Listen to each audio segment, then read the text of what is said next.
मौन मुस्कान की मार।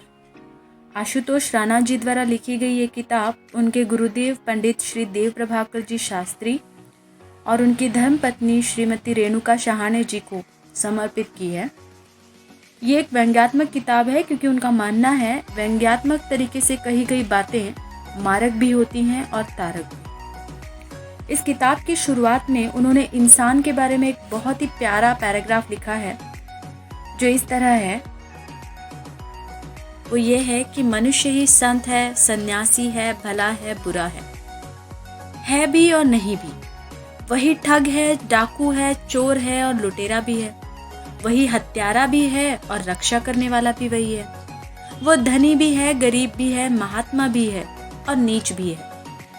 क्या उत्कट विरोधाभास है ना ये।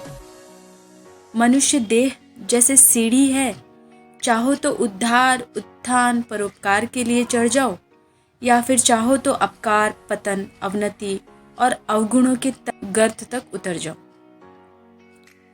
पीर भी है इंसान और फकीर भी, यही बादशाह भी है और मुफलिस भी।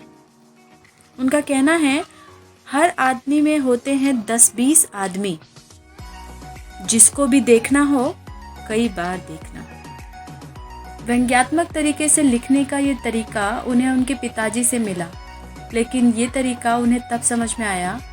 इस किताब की शुरुआत में एक इंसिडेंस उन्होंने जोड़ा है जो उनके स्कूल फ्रेंड के साथ में है। उन्होंने बताया है जब वो शाम को एक दिन अपने दोस्त के साथ स्कूल से घर लौट रहे थे तो उनके एक कन्नू जी की एक आंख बचपन में गिल्ली डंडा खेलते वक्त खराब हो गई थी और तब से उन्हें लोग कानिया कानिया कहते थे। कन्नू अब साइकिल सीख रहा था और एक दिन साइकिल चलाते चलाते वो जाकर उलझ गया आशुतोष जी के मित्र के साथ।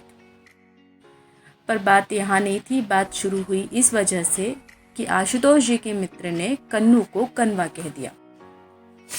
उनका कहना था काने को कनवा ना कहें तो और क्या कहें। अब कनवा कहना तो भाई किसी को भी पसंद नहीं आएगा, तो झगड़ा तो होना ही था।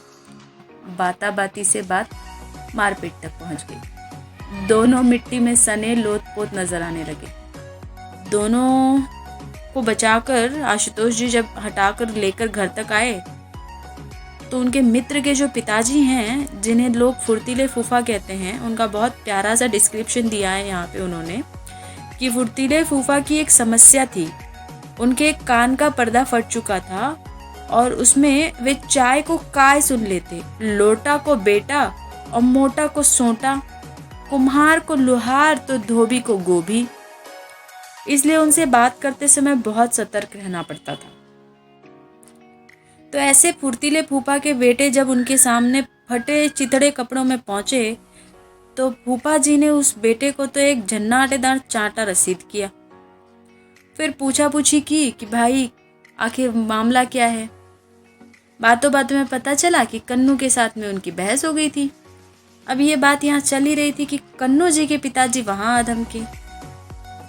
अब कन्नू जी के पिताजी की तकलीफ ये नहीं थी कि लड़ाई हुई, बल्कि ये थी कि भाई उनके बेटे को किसी ने कानिया क्यों कह दिया। उन्होंने ये फुर्तीले फूफा जी से कहा कि आपके बेटे को कहिए कि कन्नू से माफी मांग ले। भाई लेकिन फुर्तीले फूफा जी के कान करें तो क्या करें, माफी को वो कॉफी समझ बैठे।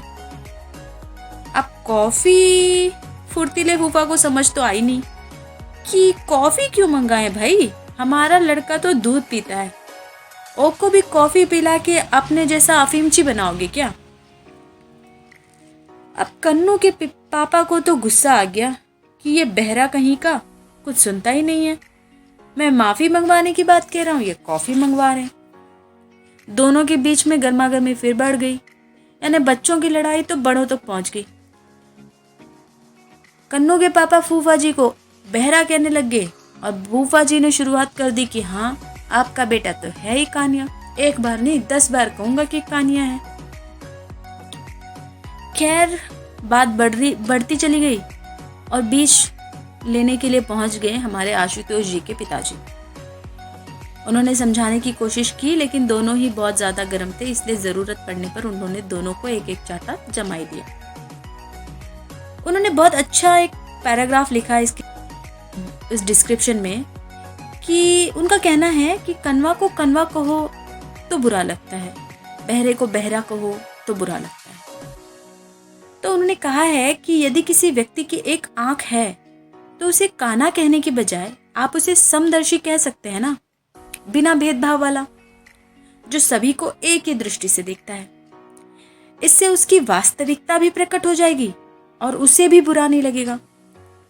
या कोई अंधा है तो उसे अंधा कहने की जगह आप उसे लुप्त लोचन कह दो। किसी को बहरा कहने की जगह आप उसे अल्पश्रुत कह सकते हैं या कम सुनने वाला बोल दो।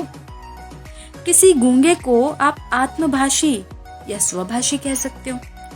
मतलब सिर्फ इतना है कि बात ऐसी कहो, शब्द ऐसे इस्तेमाल करो जिससे सामने वाले को बुरा भी नहीं लगे और आपको जो कहना है वो आप कह भी सको। तो आशुतोष जी की किताब मौन मुस्कान की मार एक्चुअली उनके पिता के इस समझाए हुए शब्दों को ही प्रेरित करती है, वहीं से इसका जन्म हुआ है। एक लाइन बहुत अच्छी लिखी है जो कि एक अच्छा शिक्षक होने के लिए आपको अच्छा विद्यार्थी होना बहुत जरूरी है।